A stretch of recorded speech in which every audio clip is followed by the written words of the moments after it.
They say the flutter of a butterfly's wings in China can cause a hurricane in the Caribbean. Similarly, the little actions that we do, maybe traveling, maybe grocery shopping, or day to day habits that we do, can have a greater impact when you consider it collectively on the planet and on the natural environment.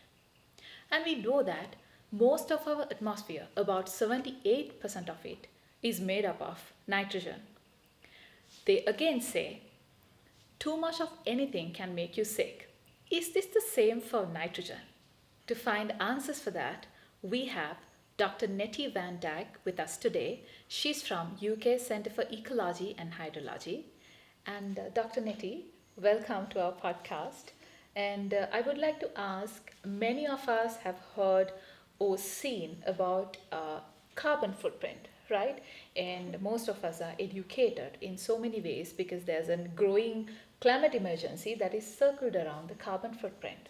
Similarly, I would like to know whether there's something called the nitrogen footprint.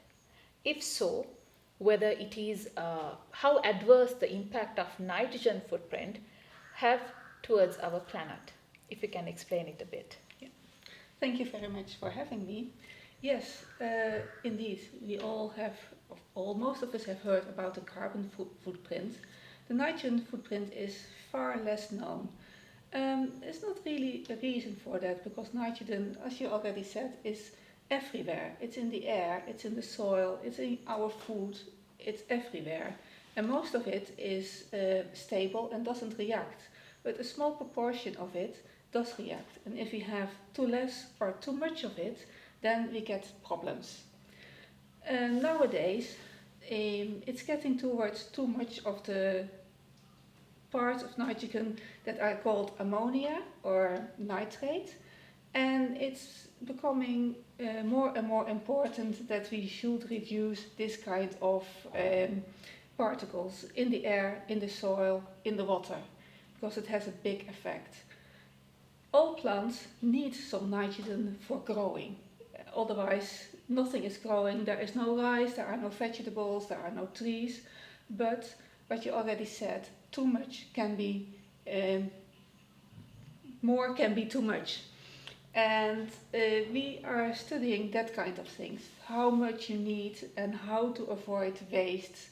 And that's the important thing about the nitrogen footprint, to see what we can do where we are wasting nitrogen and what we can do to reduce it. It's great that you study about those things because you gave me a perfect prelude for my next question.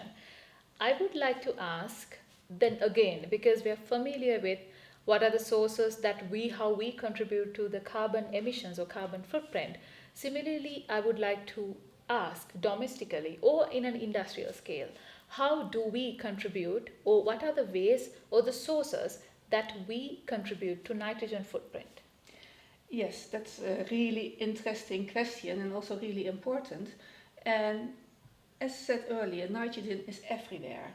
So a certain amount of nitrogen is common and we need it. Everyone needs it. And the common sources are almost also from everywhere. It can be from traffic, from burning, but the major sources are the fertilizer production, in animal housing, that kind of thing. So chicken sheds, pig sheds, they are emitting quite a lot of, in this case, ammonia. Okay. Right. So that means most of the poultry and fertilizer related activities that we do, especially a country like Sri Lanka, who has, I think, more than 70% of the population indirectly or directly engaged in some aspect of agriculture, whether it's animal husbandry or whether it's dairy or any other agricultural production. So that all is a source point to increase the nitrogen footprint, it seems. Yes, indeed.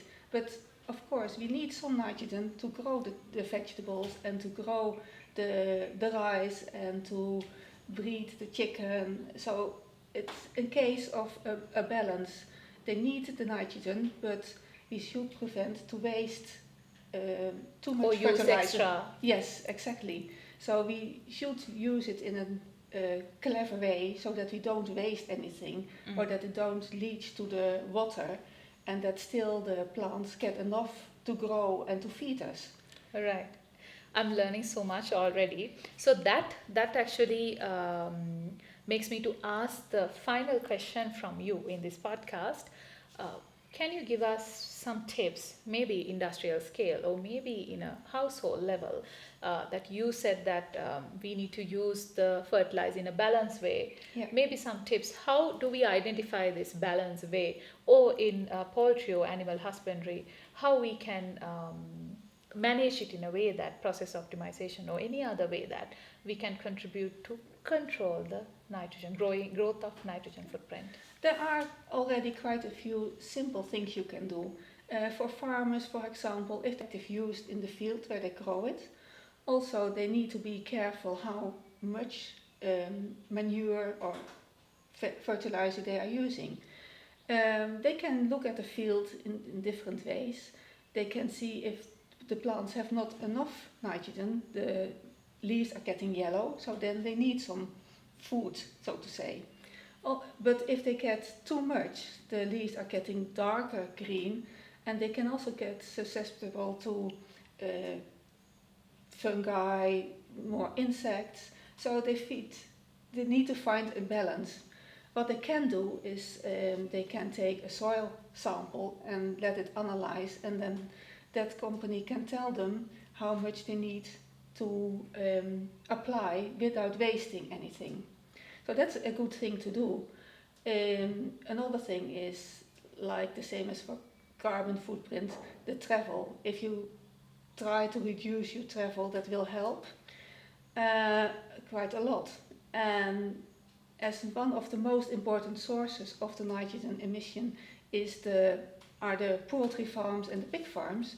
So if we can reduce the amount of meat we eat, even if we are just saying, okay, I eat no meat 1 day a week, if we all do that, then that helps already a lot in the number of animals that are needed for feeding us, and in that way reducing the emissions of nitrogen. So that are quite simple ways to start with, and then there are more difficult ways, but if everyone does their bit, that already helps a lot. Thanks, Netty. I think I should thank you for giving some smart and practical, simple things that you can do, maybe changing a habit or two that you're already practicing.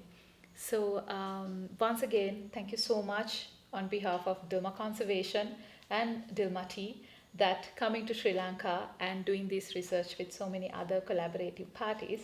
And we hope to see you here again in Sri Lanka very soon. Thank you. It was a pleasure for me. Thank you very much.